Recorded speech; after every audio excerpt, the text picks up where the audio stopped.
My name is Faith. I'm 29 years old, and tonight I'm walking into my parents' anniversary gala as the family failure, but I'm leaving as the woman who owns everything they've ever built. The wrought iron gates of the Miller estate swung open like the jaws of a predator, welcoming me back to a world I had spent a decade trying to outrun. As I steered my modest, dusty SUV up the long, winding driveway, the Hamptons sun glinted off the ocean in the distance, but the view did nothing to warm the chill settling in my chest. I checked my reflection in the rearview mirror. My shoulder-length blonde hair was straight and professional, though a few stubborn strands had escaped the tuck behind my ears. I wore a charcoal blazer over a simple white silk camisole and dark jeans, my uniform. To my board of directors, it signaled efficiency. To my parents, I knew it would signal a failure to respect their dress code. The driveway was already lined with a parade of Italian leather and German engineering. My father's vintage Rolls-Royce sat at the front, polished to a mirror finish. I parked near the end of the line, feeling the familiar weight of being the other Miller. I stepped out, the scent of salt air and expensive lilies hitting me instantly. I didn't even have my foot on the porch before the front door opened. My mother, Margaret, stood there in a cocktail dress that probably cost more than my first office's rent. She didn't offer a hug, she offered a critique. "Faith," she said, her voice like a velvet glove over a fist. "You're late, and are those sneakers?" "They're designer loafers, Mom," I said, leaning in to kiss her cheek. She smelled of Chanel No. 5 and dry gin. "And the traffic from the city was brutal. Happy anniversary." "It's a 30-year milestone, dear. People have flown in from London. Try to look like you belong here, even if you're still finding yourself in that little startup world." She turned without waiting for a reply, her heels clicking rhythmically against the marble floor of the foyer. I followed her inside, my phone vibrating against my hip. I glanced down. A text from Marcus, my CFO. "The final signature for the Series D is pending. The audit is green. Call me the second you're free." I shoved the phone back into my pocket. Today wasn't about the $1.2 billion valuation my company had just hit. Today was about surviving a dinner where I was the punchline. In the grand ballroom, the air was thick with the sound of clinking crystal and the hum of old money conversations. My father, Harold, stood at the center of a circle of men in tuxedos, holding a glass of scotch like a scepter. When he saw me, he didn't smile, he merely acknowledged a distant relative he couldn't quite place. "There she is," a voice boomed from behind me. I turned to see my older brother, Julian. He looked exactly like a younger version of our father, smug, perfectly tailored, and holding a drink as if it were an extension of his personality. "The tech mogul returns," Julian mocked, stepping closer to clap a hand on my shoulder. His grip was just a little too tight. "How's the small business going, Faith? Still selling digital air to people with too much venture capital money?" I forced a smile, the kind I used for difficult shareholders. "We're doing well, Julian. Growth is steady." "Steady," he chuckled, turning to the group of investors nearby. "Hear that? My sister is steady. Meanwhile, I just moved 5 luxury units in Manhattan this morning. Real assets, brick and mortar. You should try it sometime, Faith. It beats playing with apps." The men laughed, a low, guttural sound that made my skin crawl. I looked at the floor, the polished wood reflecting the glittering chandelier above. I was the small business daughter, the one who didn't follow the family script. I just had to get through the toast. Then I could leave. The ballroom was a shimmering cage of gold leaf and forced laughter. Waiters in white gloves glided through the crowd like ghosts, carrying trays of hors d'oeuvres that smelled of truffle oil and pretense. I grabbed a glass of sparkling water from a passing tray, needing something to hold so I wouldn't fidget with my phone. "Faith, come here," my father's voice rumbled. Harold Miller beckoned me over to a corner where he was holding court with the CEO of a major shipping conglomerate. My father's eyes were sharp, scanning me from head to toe. I could practically see him calculating the cost of my outfit and finding it lacking. "Arthur, you remember my daughter Faith," my father said, though his tone suggested he wished I were a more impressive souvenir. "She's the one who decided the family real estate business wasn't innovative enough for her." Arthur, a man with skin like wrinkled parchment and a handshake that felt like dry bone, smiled thinly. Yes, the tech world. I hear it's quite volatile these days. A lot of those little startups are folding like card houses. Faith's business is more of a boutique project," my father added, swirling his scotch. The ice clinked against the glass, a cold, rhythmic sound that echoed the heartbeat of this house. "Logistics software or some such. She's always had a vivid imagination." "It's an AI-driven optimization platform for global supply chains, Dad," I said, my voice steady despite the heat rising in my neck. "We don't just imagine solutions, we solve massive bottlenecks. We've actually been looking into your shipping routes, Arthur. Your East Coast delays are costing you nearly—" My father let out a sharp, dismissive bark of laughter, cutting me off. "Listen to her, always trying to fix things that aren't broken. Arthur has been in this business since before you were in diapers, Faith. He doesn't need an app to tell him how to sail a ship." The circle of men chuckled. I felt like a child at the grown-ups table, being patted on the head for a drawing that was destined for the trash can. "Julian, on the other hand," my father continued, his eyes lighting up as my brother approached, "just negotiated the acquisition of the waterfront pier project. Now that is a legacy move. That's what a real business looks like." Julian beamed, puffing out his chest. "Just doing my part to keep the Miller name at the top, Dad. Unlike some people, I actually enjoy seeing a return on investment."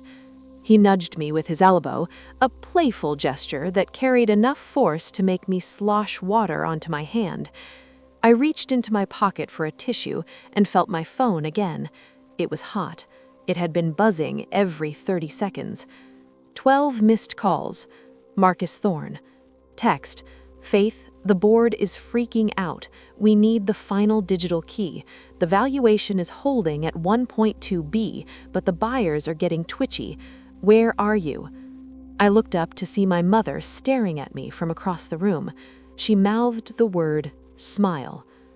I took a deep breath, the scent of expensive lilies suddenly feeling suffocating. I was a billionaire on paper, a visionary to my peers, and a disruptor to my industry. But in this room, under the heavy days of my father's portraits and the weight of Julian's arrogance, I was just a girl with a hobby that was taking up too much of her time. "Dinner is served," a butler announced. The crowd began to migrate toward the grand dining hall. As I followed, Julian leaned in close to my ear, his voice a low hiss. "Try not to talk about your little logistics during the toast, Faith. It's embarrassing for Mom. Let the winners do the talking tonight, okay?" I watched his back as he walked away, his stride confident and heavy. I looked at my phone one last time before silencing it. The trap was set. They had no idea that the little app they mocked was already weaving a web around their entire world. The dining hall was a masterpiece of intimidation. A mahogany table, long enough to serve as a runway, stretched across the room, covered in a cloth of crisp white linen. Overhead, a series of crystal chandeliers cast a flickering, amber light that made the silverware gleam like surgical tools. I checked the place cards. My father was at the head, of course, with my mother to his right. Julian was positioned prominently next to a senator. I followed the names down, down to the very end of the table, near the swinging kitchen doors.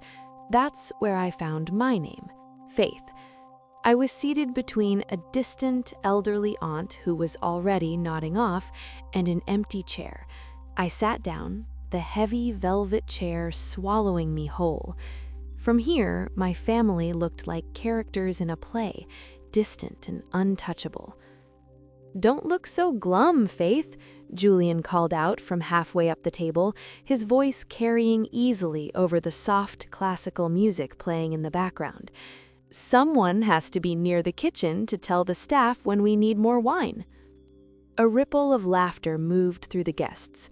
My father didn't look up from his soup, but I saw the corner of his mouth twitch. The first course was a chilled lobster bisque.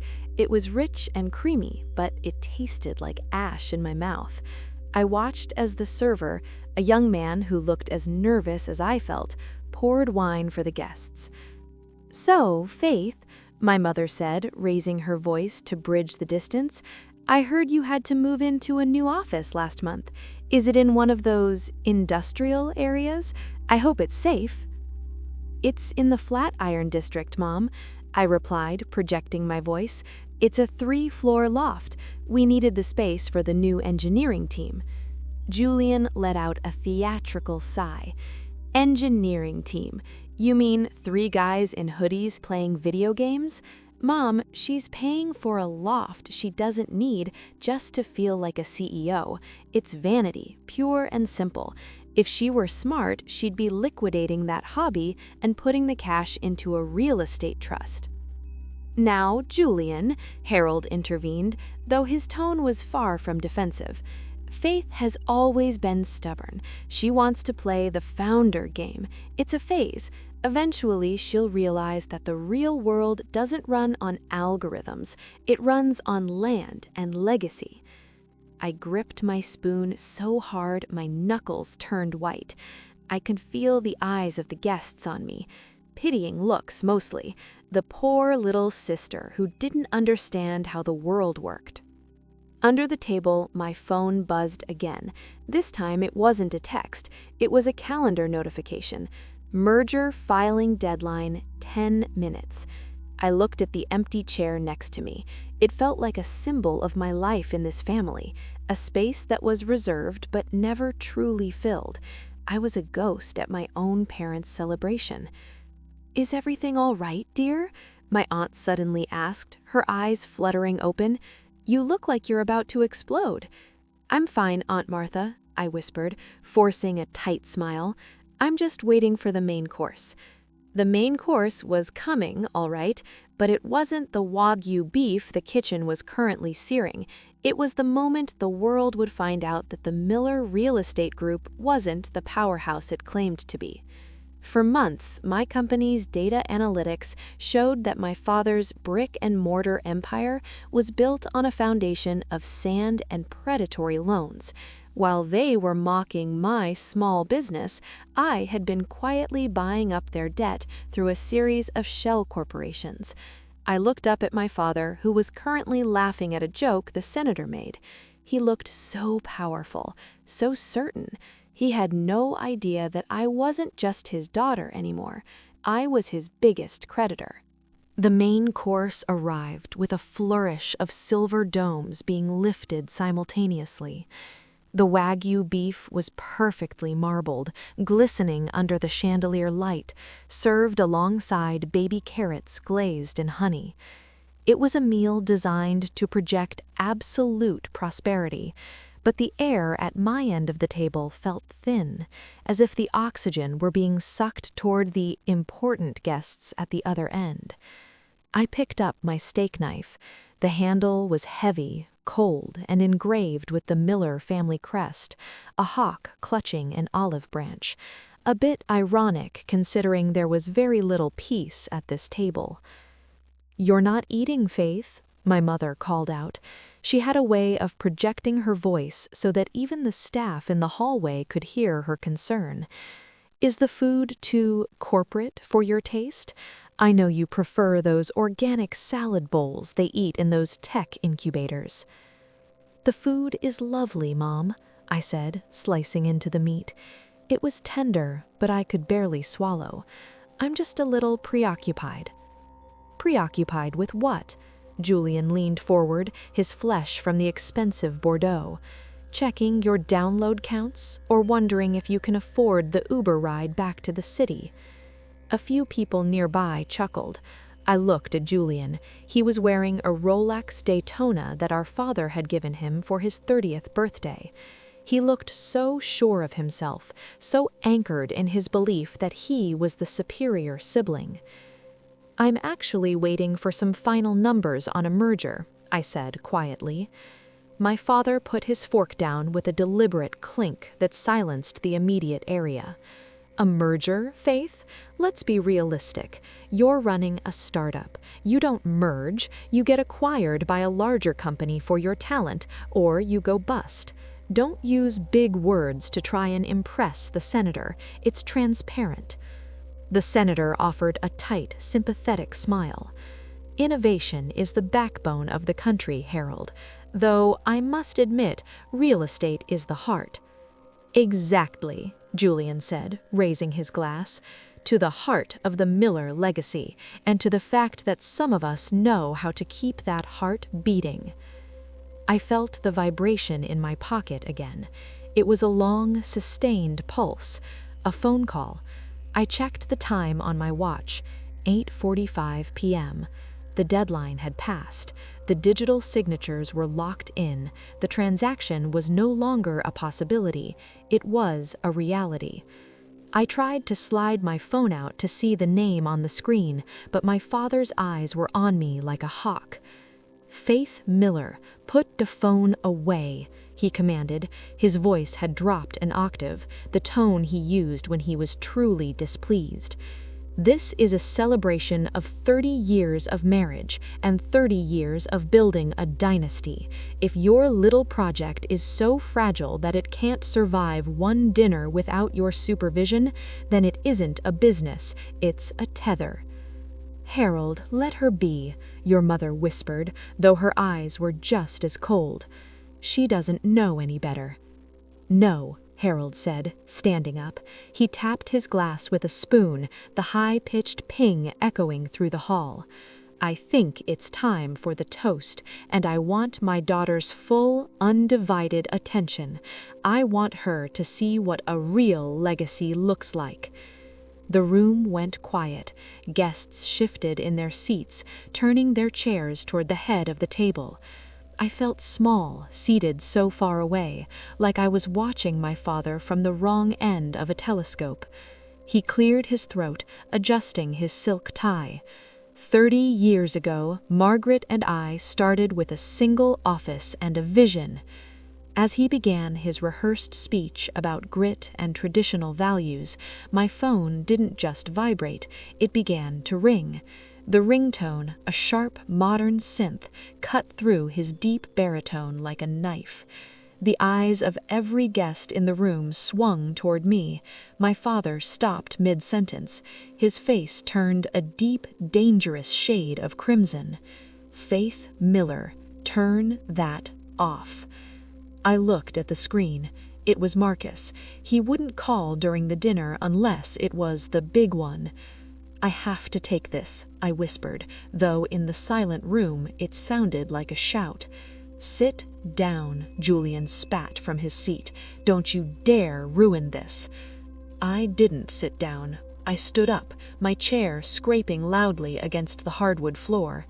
"I'm sorry, I really am, but the world doesn't stop for a toast." I turned and walked toward the foyer, my heart hammering against my ribs. Behind me, I heard my father's voice, dripping with contempt. "Let her go. Some people are simply destined to stay small." I pushed through the double doors, the cool air of the foyer hitting me as I swiped answer on the phone. "Marcus, I breathed. Faith, Marcus's voice crackled with an intensity I'd never heard. It's done. We didn't just close the Series D, we closed the acquisition of the holding company.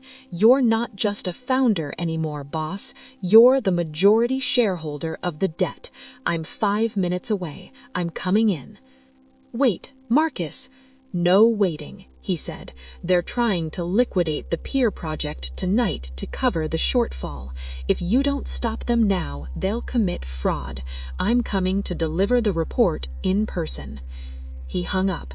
I stood in the quiet foyer, the muffled sound of my father's resumed toast echoing behind the doors. The small business was about to crash the party. I stood in the foyer for a moment, the silence of the marble hall pressing against my ears. My heart was a drum, beating a rhythm of both terror and triumph. For years, I had been the disappointment, the one who didn't fit the mold. Now I held the mold in my hands, and I was about to break it. I smoothed my hair and straightened my blazer. I needed to be cold. I needed to be the CEO my employees respected, not the daughter my parents dismissed. I pushed the heavy oak doors open. The sound hit me first, the polite, rhythmic clapping of 80 people. My father was still standing, his glass raised high, a smug grin plastered across his face. He looked like a king surveying his kingdom. "Ah, she returns," Harold said, his voice dripping with sarcasm as I made the long walk back to my seat at the end of the table. "I hope your emergency didn't cost you too many pennies, Faith. We were just getting to the important part." I sat down. Julian leaned over, smelling of expensive grapes and malice. "You look pale, Faith. Did your little app crash? Or did you finally realize you're out of your league?" I didn't look at him. I looked straight at my father. "I'm exactly where I need to be, Julian." My father cleared his throat, commanding the room once more. "As I was saying, a legacy is built on more than just dreams. It is built on assets. And tonight, to celebrate 30 years of Miller Real Estate, I am proud to announce our largest expansion yet. We are liquidating the waterfront pier project to fund a new multi-billion-dollar REIT. A murmur of excitement rippled through the room. The senator nodded approvingly. This was the big move Julian had bragged about. But I knew the truth. The pier project was already leveraged to the hilt. Selling it now, without disclosing the debt I had just acquired, wasn't just a move. It was a desperate attempt to stay afloat. It was fraud. "The papers are being finalized as we speak," Harold continued, his voice booming with pride. "By tomorrow morning, the Miller name will be..." Thud. The heavy doors at the back of the ballroom didn't just open, they hit the walls with a crack that sounded like a gunshot. The silence stopped, the murmuring died. Every head in the room turned.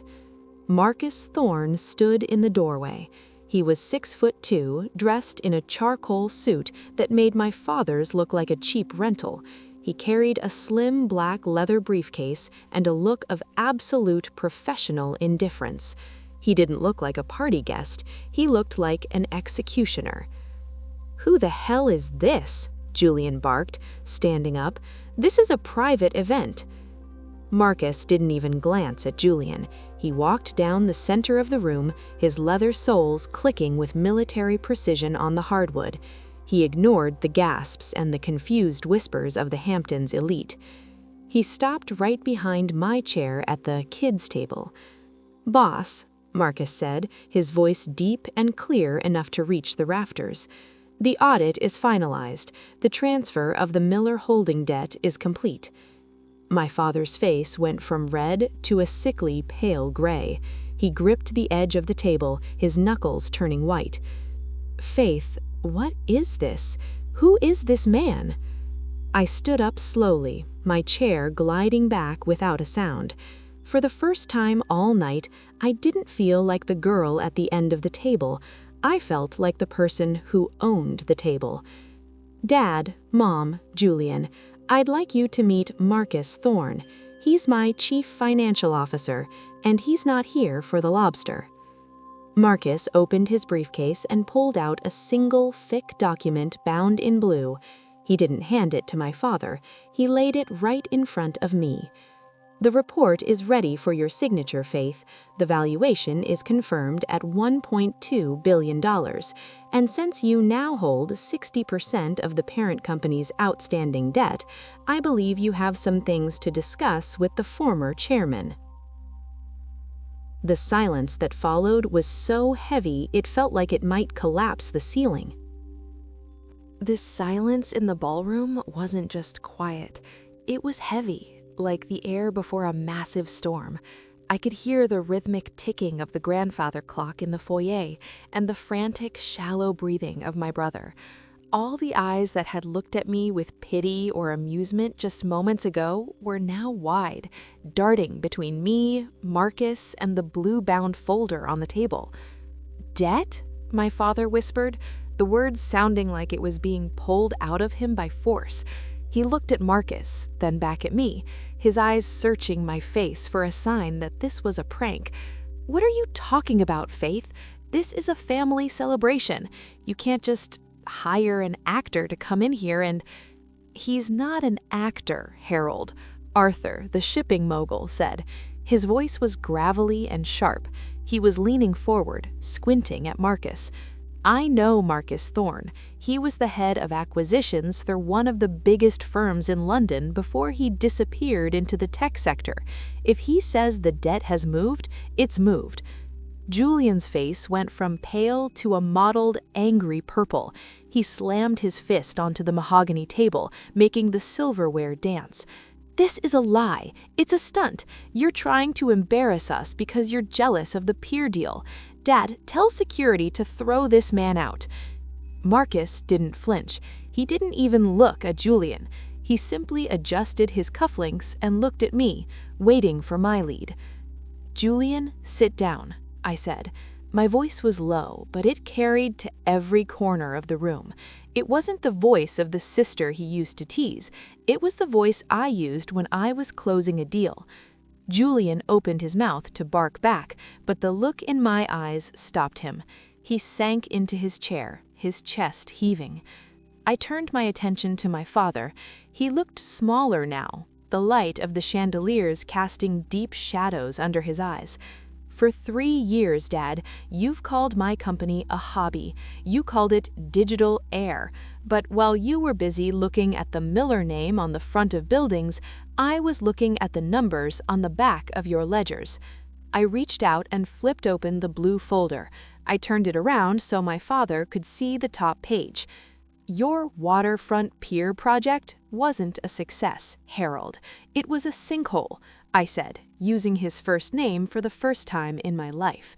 "You took out high-interest bridge loans from 3 different private equity firms to cover the construction delays.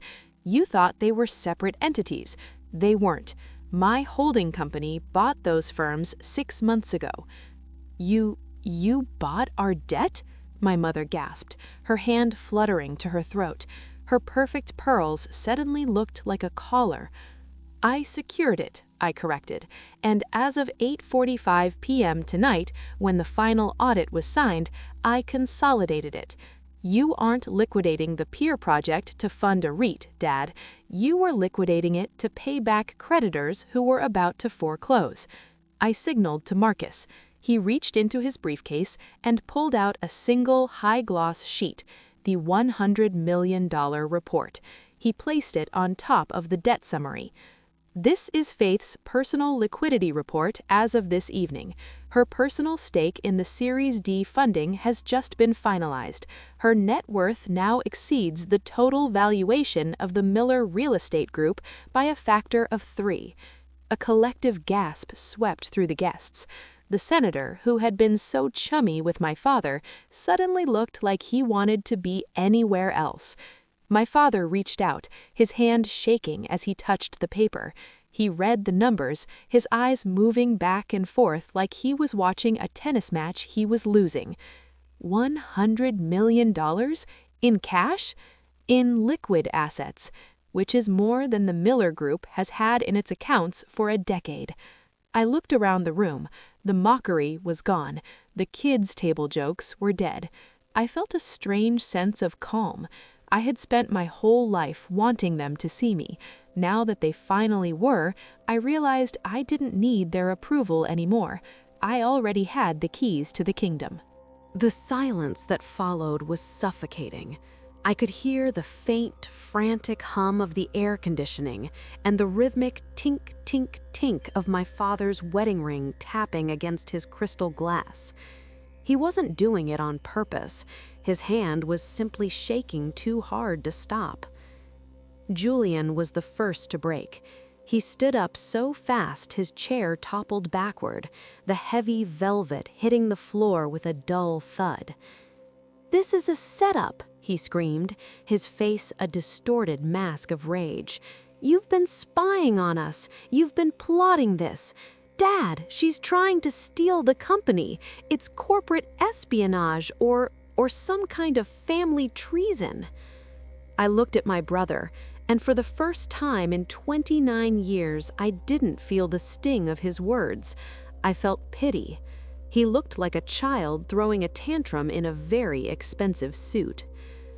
"It's not treason, Julian. It's business," I said, my voice cutting through his hysteria. "I didn't have to spy. Your public filings told me everything I needed to know. You were over-leveraged, arrogant, and blind to the market shift. I didn't steal anything. I bought what you were too careless to protect." My mother finally spoke, her voice thin and reedy. "Faith, honey, we're a family. Whatever financial hiccup we're having, surely we can sit down and talk about it. You wouldn't really hurt your father's legacy, would you?"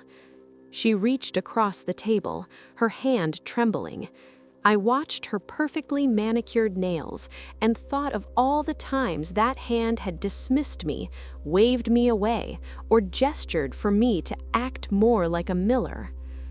My father's legacy was built on the idea that I was a rounding error.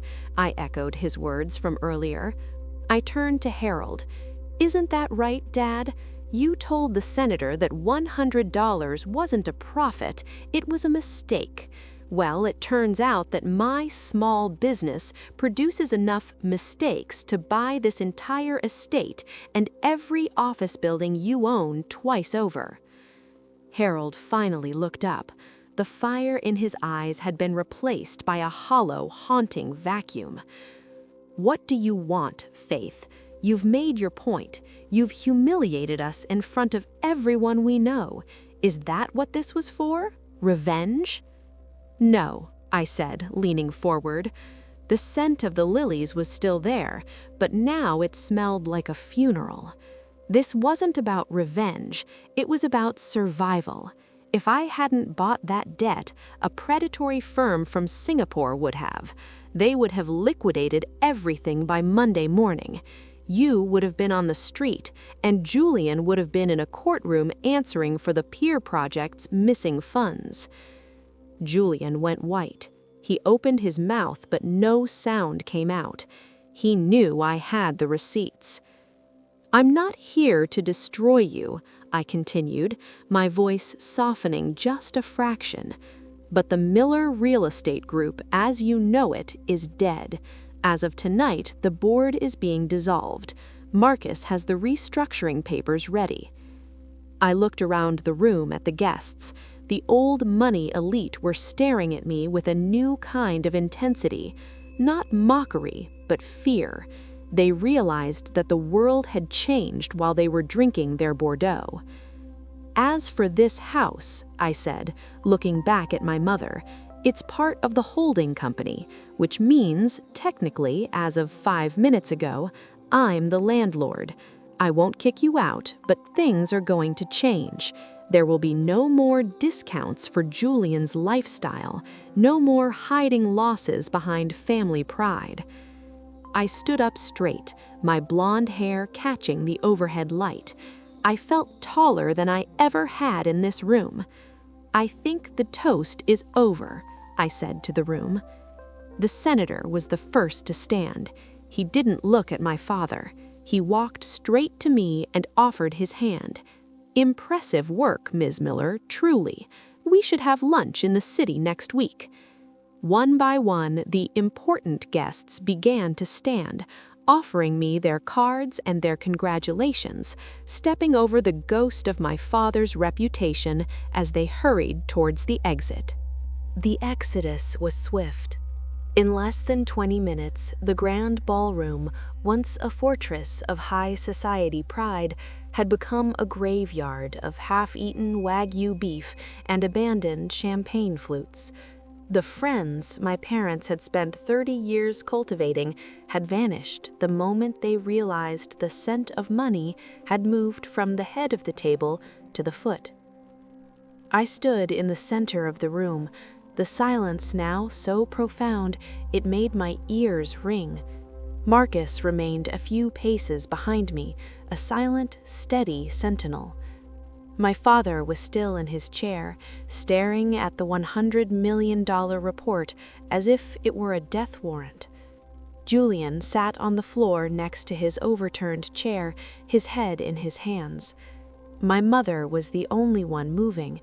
She was mindlessly rearranging the lilies in a nearby vase, her movements jerky and robotic. "I didn't do this to destroy you, Dad," I said, my voice echoing in the hollow space. "I did it because I was the only one paying attention." Harold finally looked up. The arrogance that had defined his face for 3 decades had evaporated, leaving behind a tired old man who finally realized his crown was made of glass. "You're going to take it all, aren't you? The firm, the name, everything." "The name is staying," I said, stepping closer, "but the firm is becoming a subsidiary of Miller Logistics AI. We're going to modernize. We're going to be honest. And Julian?" My brother looked up, his eyes bloodshot. "You're fired," I said flatly. "You'll receive a severance package, but you're banned from the office. You need to learn what it's like to build something from zero without a name to hide behind." Julian opened his mouth to argue, but then he looked at the folder on the table, the proof of his own failures, and stayed silent. I turned to Marcus. "Let's go. We have a board meeting at 8 a.m. in the city." "The car is waiting, boss," Marcus replied, a small, rare smile tugging at the corner of his mouth. I walked toward the foyer, my heels clicking a sharp, confident rhythm on the marble. I didn't look back at the chandeliers or the portraits. Those were the relics of a world that had tried to keep me small. As I stepped out onto the porch, the night air was cool and crisp. The sea breeze caught my blonde hair, tossing it over my shoulders. I looked down the long driveway where my dusty SUV was the only vehicle left among the shadows of where the luxury cars had been. I took a deep breath. For the first time in my life, the Miller estate didn't feel like a cage. It felt like a property, one I just happened to own. "Faith?" I paused, my hand on the car door. My mother had followed me out. She stood in the doorway, the light from the foyer framing her in a halo of fading gold. "Is it true, what you said about the small business?" I looked at her, really looked at her, and realized she had never truly seen me. She had only seen a reflection of her own expectations. "It was never a small business, Mom," I said softly. "It was just a big idea that you weren't ready to understand." I got into the car and started the engine. As I drove down the winding driveway, I saw the lights of the New York City skyline shimmering in the far distance, a jagged, glowing promise of the future I had built for myself. The small business daughter was gone. The Miller that mattered was just getting started.